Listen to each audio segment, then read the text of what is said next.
So let's start with a little bit of a definition of terms. Here's a question that I get asked a lot. Should I get a guardianship or should I get a power of attorney instead? It's a very commonly asked question, and it's a very bad question because it's not that kind of choice. You have to understand what a power of attorney is in order to even understand what's wrong with that question. A power of attorney is something that I, a competent individual, might give to Elizabeth or Ryan, actually might give it to Elizabeth, and if she can't do it, then to Ryan as the backup to make decisions for me. But when I sign a power of attorney, I have signified that I understand what I'm doing. I was competent when I did it. If I don't sign a power of attorney when I'm competent and I become incompetent, then Beth or Ryan are going to have to initiate a guardianship. So the way I try to explain it to people is a power of attorney is a volitional act done by a competent person to delegate authority. A guardianship is a thing done to an incompetent person to give someone else the authority to act. And so when you come in to see me and say, which one should I do? It's a false choice. My question is your mother or your father, whoever we're talking about, are they incapacitated? If they are, we can only talk about guardianship and what you might do to get around it. If they are not incapacitated, then yes, they might be able to sign a power of attorney. Generally speaking, powers of attorney are usually divided into two kinds. There are those that deal with healthcare decisions, and there are those that deal with everything else. And everything else usually means financial things. So a power of attorney to allow Elizabeth and Ryan to go handle my bank account usually gets called a financial power of attorney, whereas a power of attorney that allows them to admit me to the nursing home usually gets called a healthcare power of attorney. There's also something called a mental health care power of attorney. I can give Ryan a power of attorney that allows him to admit me to a locked down psychiatric treatment ward, and I can make it irrevocable so that when I'm in the ward and he's signed me in and I'm screaming, "Let me out, I revoke the power of attorney," Ryan can cackle meanly and say, you can't revoke it because you are now incapacitated by your mental illness. One of the words you often hear is durable power of attorney. Usually when people say durable power of attorney, they are probably talking about a financial power of attorney because by definition, healthcare powers of attorney all have to be durable. Durable just means the power of attorney is still vital, still valid, if you become incapacitated. This durable power of attorney idea is pretty new. And in fact, it has taken the world by storm so much that today every power of attorney is durable in Arizona unless you explicitly say that it is not durable. So a durable power of attorney is no longer a very meaningful designation, but they usually mean financial power of attorney when they say that. Want a free healthcare power of attorney? Jennifer has helpfully brought me a copy of the packet that you can get from PCOA or download from the Arizona Attorney General's website. Life care planning is the phrase on their website that you can click on. There's nothing wrong with this power of attorney. I direct people to do it a lot. And so it's a fine way to do it. But remember, you can't sign this and your mom can't sign this unless you or she is competent to understand what's going on. It will be notarized, it will be witnessed by people who are not you, so they're going to have to convince a couple of non-family members that they know what they're doing. What would be a measure of competence? It's a pretty low level of competence required. So when I talk to a potential client about doing a power of attorney, my questions are, do you know why you're here to see me? If they can't tell me, they say, ask my son, he's sitting out in the front, then that's a negative check mark. Doesn't mean we can't proceed, but it immediately makes me think they're not really tracking on what's going on. Oh, your son brought you down to do a power of attorney. Do you think that would be a good idea? I don't know. Do you think it would be a good idea? That's a check mark. But if they say, oh yeah, power of attorney, that's right, he did tell me. I don't have any documents. I better do a power of attorney. Oh good, that indicates that they understand what the concept of power of attorney is. So as I say, it's a pretty low threshold, at least in my office, but you got to have some level of understanding before you can sign that power of attorney document.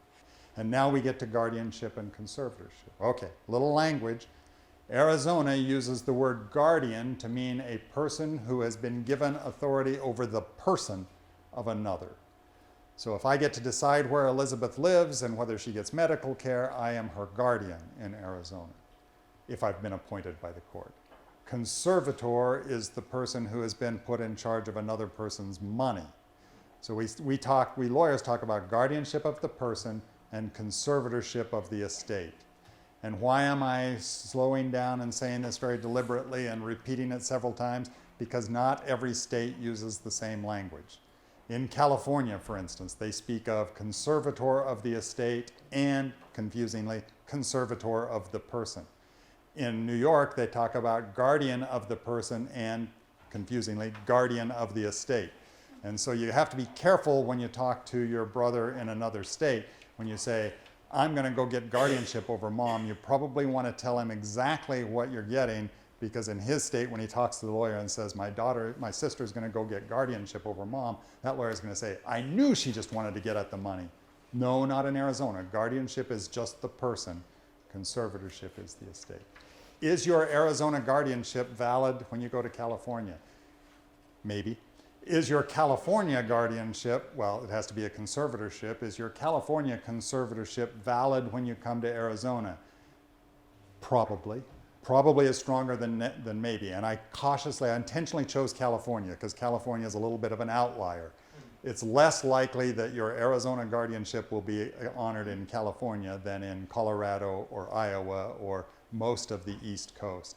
And it is more likely that your out-of-state guardianship or conservatorship will do everything you need to do in Arizona than is true in most other states. We are pretty likely to honor your out-of-state documents.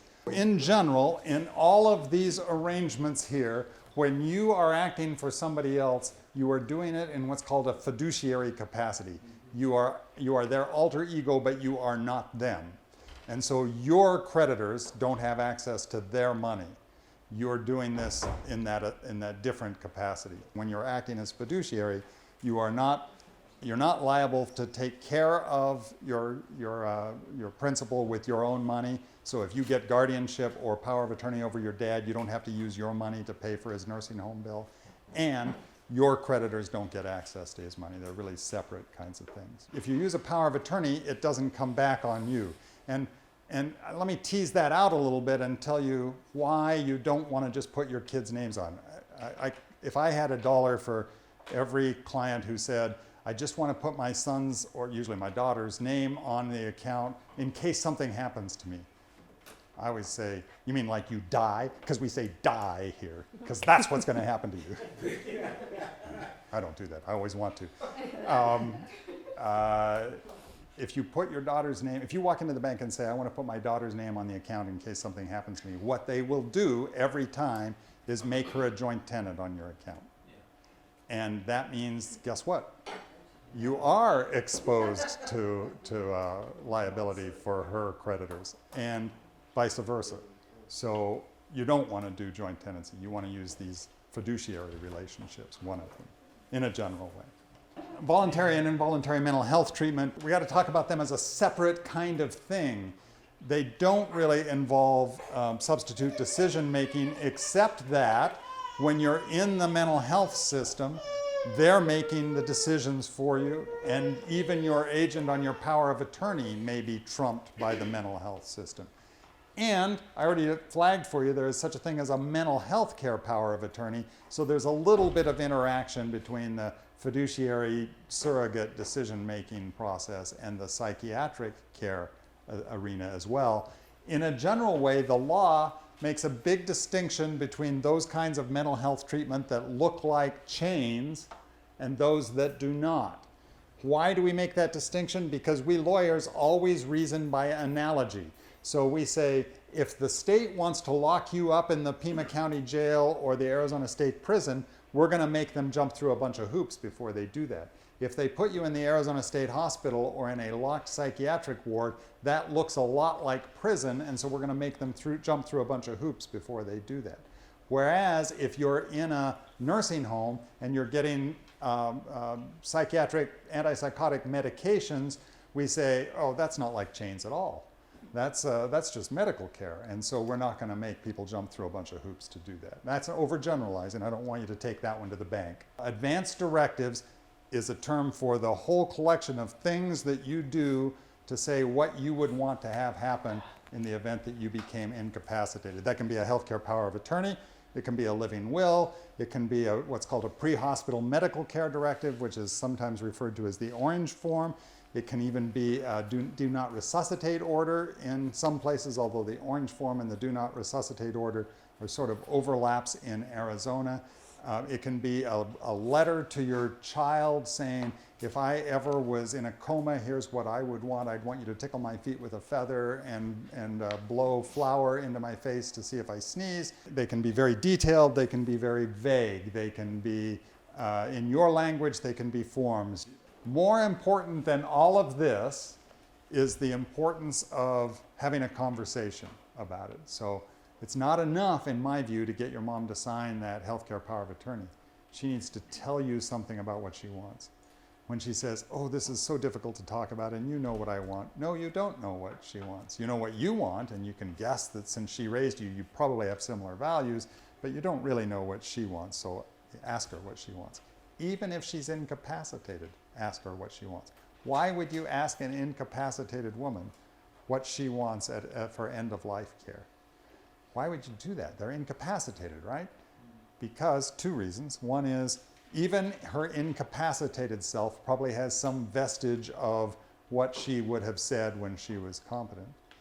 And the other is, if she says something different now, you kind of in a general way want to follow what she says now in her incapacitated state, rather than making her miserable to either extend her life or not extend her life over her objection. So that gets us to, when you act as somebody else's fiduciary, guardian, agent, any position in which you're making decisions for someone else, your job is not to figure out what you would want if you were in their shoes. It's to figure out what they would want in their shoes if they could just wake up for a few minutes and have a rational conversation with you about it. And that, by the way, is what we in the legal system call substituted judgment, and that should be the way in which all of your decisions are made when you're making decisions for others.